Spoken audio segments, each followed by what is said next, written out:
દાબેલી બનાવવા માટે પહેલાં મસાલો બનાવી લઈશું. તો આપણે ધાણા લીધા છે, વરિયાળી લીધી છે, તલ લીધા છે, તજ, લવિંગ, તમાલપત્ર, આમચૂર પાવડર, હિંગ લીધી છે, સંચર પાવડર લીધો છે અને બધું સરસ મિક્સ કરી લેવાનું છે. પછી એને ઠંડુ થાય એટલે ક્રશ કરવા લઈ લેવાનું છે. પછી ટોપરાનું છીણ, ખાંડ, મીઠું, હળદર, થોડી હિંગ, લાલ મરચું તીખું, કશ્મીરી લાલ મરચું બધું જ આપણે ક્રશ કરી લેવાનું છે.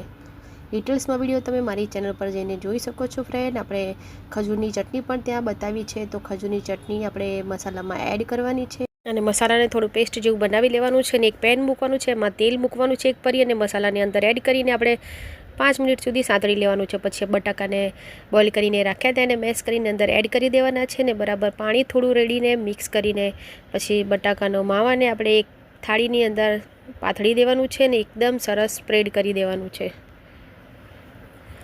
તો પછી હવે ઉપરથી આપણે મસાલા સીંગ એડ કરી દઈશું થોડી. પછી આપણે ઉપરથી દાડમના દાણા થોડા એડ કરી દેવાના છે. પછી ફ્રેન્ડ આપણે ઉપરથી ટોપરાનું છીણ થોડું એડ કરી દેવાનું છે ગાર્નિશિંગ માટે. અને સેવ ઝીણી આપણે નાયલોન સેવ એડ કરી દેવાની છે. પછી ધાણા થોડા ક્રશ કરીને રાખ્યા છે મેં કટ કરીને, એને એડ કરી દેવાના છે. અને આપણે હવે રેડી થઈ ગયો છે મસાલો. હવે આપણે દાબેલી માટે પાઉં લઈ લઈશું, એને વચમાંથી હવે તે કટ કરવાનું છે. પછી આપણે તીખી ચટણી એડ કરવાની છે, એ પણ તમને મારા ડિટેલ્સ વિડીયોમાં મળી જશે, તો ત્યાં જઈને તમે જોઈ શકો છો.